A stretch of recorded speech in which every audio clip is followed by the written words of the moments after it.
నిన్న ఈటెల రాజేందర్ ఇవాళ బీజేపీ మాజీ ఎమ్మెల్యే ఎన్వీఎస్ ప్రభాకర్ కాంగ్రెస్ నేతల మీద కొన్ని కామెంట్ చేస్తూ ఉన్నారు. సో జూన్ 2 కానీ డిసెంబర్ 9 కానీ ఇక సీఎంగా మాజీ ముఖ్యమంత్రి కేసీఆర్ ప్రమాణ స్వీకారం చేయబోతున్నాడు. కాంగ్రెస్ బీఆర్ఎస్ మధ్య డీల్ కుదిరిందనేటువంటి కామెంట్ చేస్తారు. ప్రస్తుతం దీని మీద చర్చనీయాంశంగా మారింది.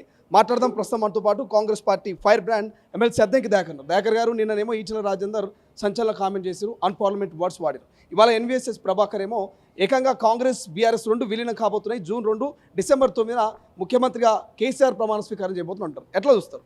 రాముని కొడుకులుగా మనం ఉండాలి. రెమోగా మారిండ్రు, వాళ్ళు పిచ్చోళ్ళు అవుతుండ్రు.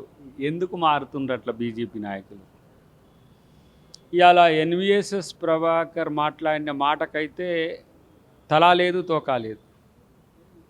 అట్లా మాట్లాడితే మీడియాలో వచ్చేస్తుంది కాబట్టి ఇష్టం వచ్చినట్టు మాట్లాడవచ్చు, ఎవరేమంటారులే అని అనుకుంటున్నారు.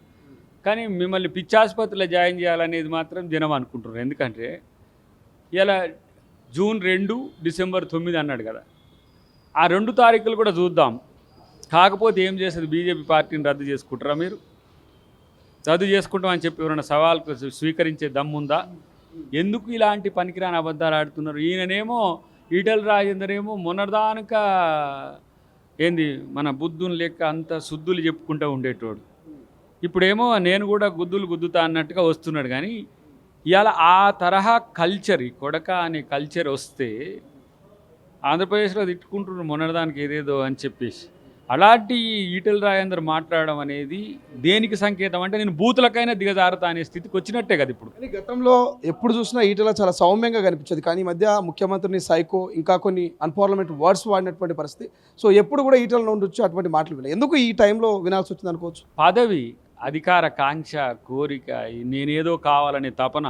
బండి సంజయ్ కూడా ఎప్పుడన్నా ఇట్లా మాట్లాడేది చూసినావా? అసలు వాళ్ళు రెచ్చిపోయే స్థితి చూస్తే వాళ్ళు కేంద్రంలో ప్రభుత్వంలో ఉన్నట్టు అనుకుంటుండ్రా, లేకపోతే బీజేపీ అంటే ఏమంటాము ఇష్టానుసారంగా బజారు భాషను మాట్లాడే పార్టీ అనుకుంటారో వాళ్ళ ఆత్మపరిశీలన చేసుకోవాలి. ఇదే ఇతర పార్టీ నాయకులు అంటే మాత్రం గగ్గోలు పెట్టి కయ్య మొత్తుకుంటారు. మరి ఇప్పుడు ఈ భాషను దేనికి సంకేతంగా మనం చూడాలి? ఇది బీజేపీ పరిభాషగా మాట్లాడాలనుకుంటారా? బీజేపీ నాయకులు ఎవరైనా వీటి మీద స్పందిస్తుండ్రా? ఇతర పార్టీలు ఎవరైనా మాట్లాడితే వాళ్ళు అట్లా మాట్లాడతారు, వీళ్ళు మరి మీరెట్లా మాట్లాడుతున్నారు? కాబట్టి ఇలా ఈటెల రాజేందర్ పదవి కొరకు దిగజారుతుండు అనేది తెలుస్తున్నది. తర్వాత వాళ్ళ ఇంటికాడ పెట్టిన మీటింగ్లో కొంతమంది మాట్లాడుతున్నారు చూడు, వీళ్ళకు నేను ఇప్పుడు అర్థమవుతుంది. నేను బయట నుంచి చూస్తున్నా, ఒక 5-6 మంది ఏమంటారు ఇట్లా ఇవి లేని ఏమంటారు వీటిని లోగో లేని మైకులు పెట్టుకొని ఇష్టం వచ్చినట్టు మాట్లాడితే ఇక వాడు ఎవడో కూడా తెలియదు. దాన్ని ఇక ప్రచారం చేసేసి ఇక జగ్గారెడ్డిని ఇట్లా తిట్టిండ్రు. జగ్గారెడ్డి మిమ్మల్ని ఎందుకు తిట్టిండు? జగ్గారెడ్డి ఊకనే ఈటెల రాజేందర్ మీద అనే పరిస్థితేనా? లేకపోతే ఎవరైనా సరే మాలాంటి వాళ్ళమైన బీజేపీని ఎందుకంటాం? ఇలా మీ అమిత్ షా ఏమన్నాడు? అంబేద్కర్ని అవమానించేటట్టుగా మాట్లాడినారు. ఇలా చాలామంది దాంట్లో కూర్చున్న సన్యాసిగాళ్ళు మాట్లాడుతూ ఉంటారు.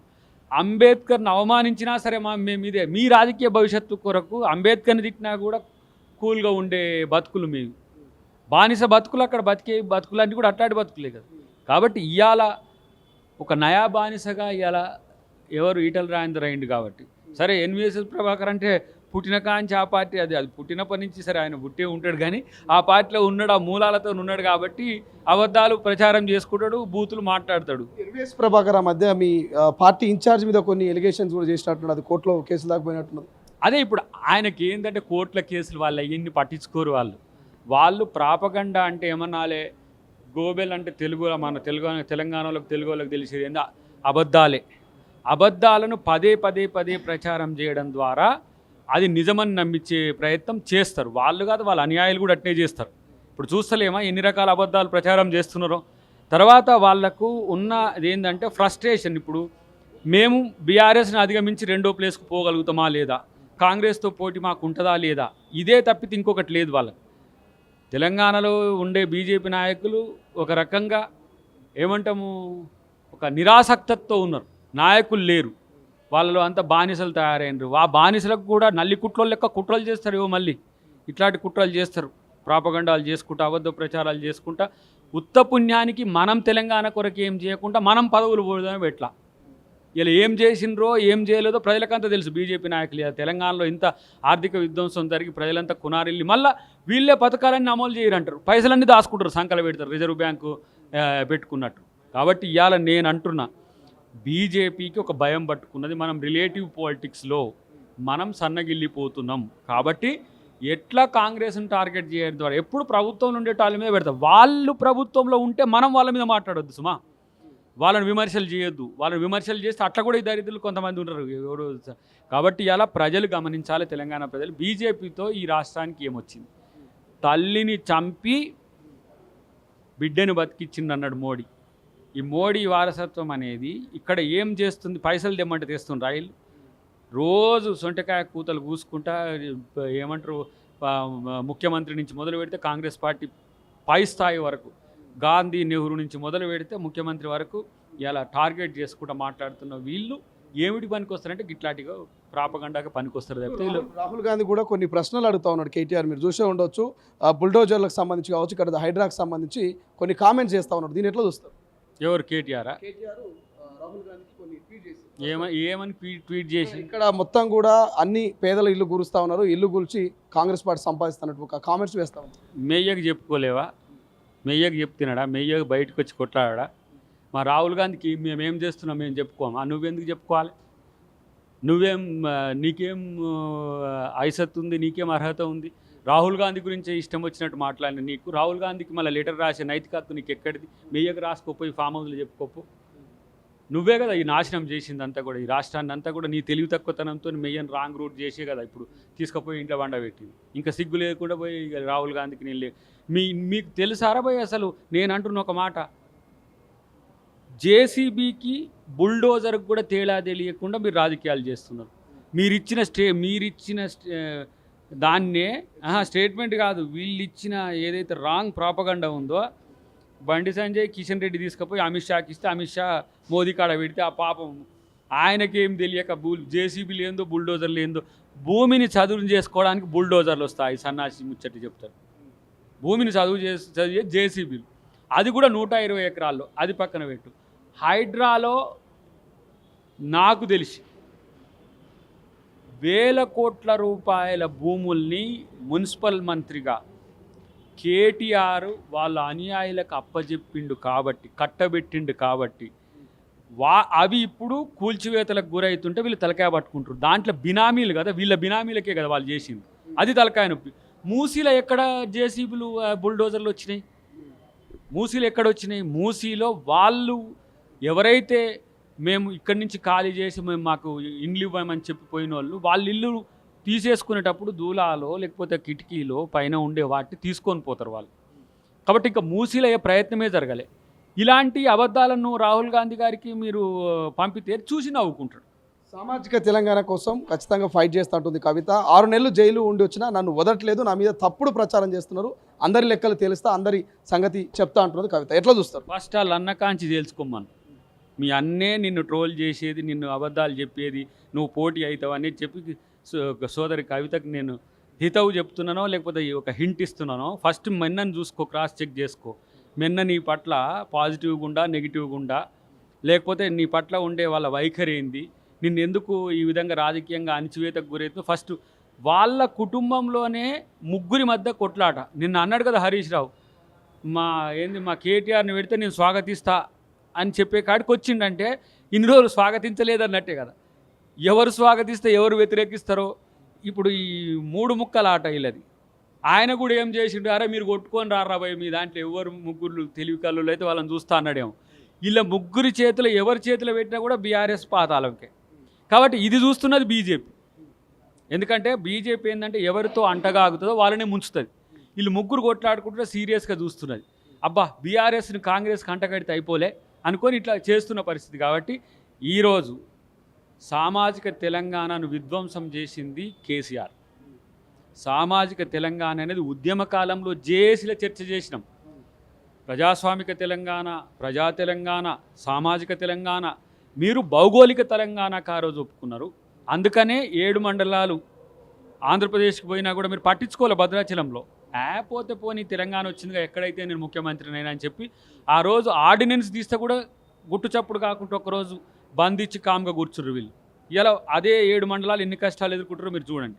తర్వాత ఈరోజు సామాజిక తెలంగాణ అంటే మీరు మీ పార్టీలో మీ పార్టీ రాష్ట్ర అధ్యక్ష పదవన్న బీసీకి ఇవ్వండి, ఎస్సీకి ఇవ్వండి, ఎస్టీకి ఇవ్వండి, పోనీ మీ పార్టీలో ఓసీ కన్నా ఇవ్వండి.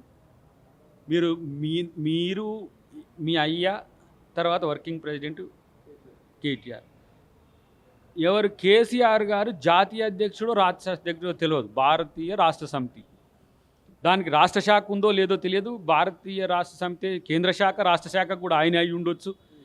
పోనీ రాష్ట్ర శాఖ కనియండి, జాతీయ శాఖ కనియండి. జాతీయ శాఖ ఏడ పనిచేస్తలేదు, ఆంధ్రప్రదేశ్ లేదు, ఒడిశా లేదు, మహారాష్ట్ర లేదు. ఏదైనా ఒక్క పదవి ఇంకొకరికి ఇచ్చి సామాజిక తెలంగాణ అండి మీరు. పోనీ మీ పార్టీలో ఉండే ఇంకో కులానికన్నా ఇవ్వండి మీరు తప్ప.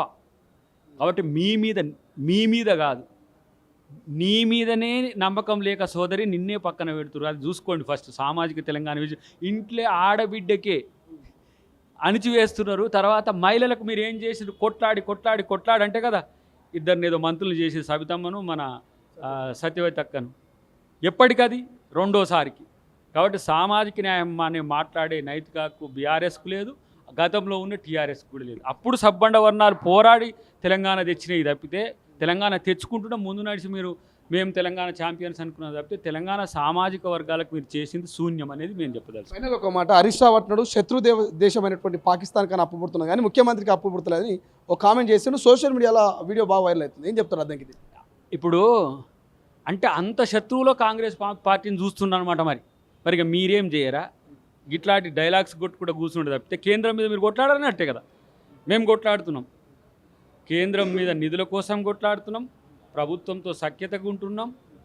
ప్రభుత్వ పెద్దగా మోడీని ఆహ్వానిస్తేనేమో మోడీ పెద్దన్న అయితే ఈయన చిన్న తమ్ముడు అంటుండ్రు, కొట్లాడితే కూడా ఇస్తలేరు అంటుండ్రు. మీరేమో మీ మామనేమో ఇంట్లో వంతుండ్రు. మీ వల్ల ఏం ప్రయోజనం రాష్ట్రానికంటే ఏమీ లేదు. ఇట్లా రోజుకు ప్రజల్ని కన్ఫ్యూజ్ చేసానికి బీజేపీ వాళ్ళు ఇలా ఖాళీగా ఉంది, మా ప్రెస్ మీట్ ఏం లేదంటే మీరు పెట్టుకోండి అని వాళ్ళు పెట్టుకొని రేవంత్ రెడ్డి గారిని, వీళ్ళు పెట్టుకొని రేవంత్ రెడ్డి గారిని. నేనంటున్నా, మీ కళలు పగటి కళలే కాదు, రాత్రి కళలే కాదు, ఇంకా ఏ కళలైనా కావచ్చు, కళ్ళే అవుతుంది. ఈసారే కాదు, రేపు కూడా ముఖ్యమంత్రి రేవంత్ రెడ్డి గారు అవుతున్నారు. అది విని భరించలేకపోతే మీకు పోయి ఏమన్నా పిచ్చాసుపత్రులు ఏమన్నా జాయిన్ కాండి. కానీ మీరు అనుకునేవి మాత్రం మీరు కలలుగా అంటున్నది మాత్రం ఇప్పుడు 2కి ఇంకో 15 రోజులు ఉన్నది. డిసెంబర్ 9కి సంబంధించి ఒక 6 నెలలు ఉండొచ్చు. ఈ 2 డేట్లు ఎన్వీఎస్ఎస్ ప్రభాకర్ చెప్పి ఈ 2 డేట్లకు సంబంధించి మీరు ఎట్లా చూస్తారు? ఒక మాటలు చెప్పారు. ఆయన ఏమైనా కట్టుబడి ఉంటేనేమో ఫస్ట్ ఆయన అడుగు ఏం చేస్తాడు.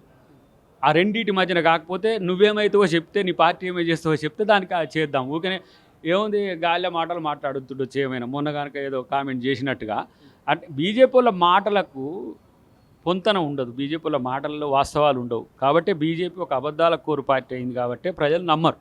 కాబట్టి ఇప్పుడు వాళ్ళ దానికి స్పందించకపోతే ఏమంటారు, మళ్ళీ మేము అన్నది కరెక్టే కాబట్టి అని అంటారు. అంతా నల్లికుట్ల పంచాయతీలు వాళ్ళే అన్నీ. కాబట్టి డెఫినెట్గా ఏమి ప్రభాకర్ నీతో ఎవరు మాట్లాడిచ్చారో నాకు తెలియదు. మరి కిషన్ రెడ్డా బండి సంజయ్ తెలియదు.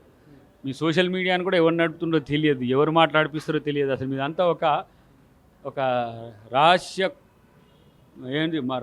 కుటీరాలు ఉన్నట్టుంటే మీ పార్టీలో ఏది కూడా అప్పేరెంట్గా పారదర్శకంగా ఉండదు. కాబట్టి నువ్వు అన్న మాటకు నువ్వే కట్టుబడి ఉంటావు కూడా తెలియదు. కాబట్టి నువ్వు ఏదైనా ఛాలెంజ్తో కాకపోతే అని అప్పుడు ఆలోచిద్దాం. సో ఇది ఎమ్మెల్సీ అద్దంకి దయాకర్, ఎన్వీఎస్ఎస్ ప్రభాకర్ కావచ్చు, బీజేపీ పార్టీకి ఒక డేటు జూన్ 2 డిసెంబర్ 9లో కాకపోతే ఏంటని ఒక సవాల్ని విసిరండి. దానికి ప్రతి సవాల్ విసురుదాం.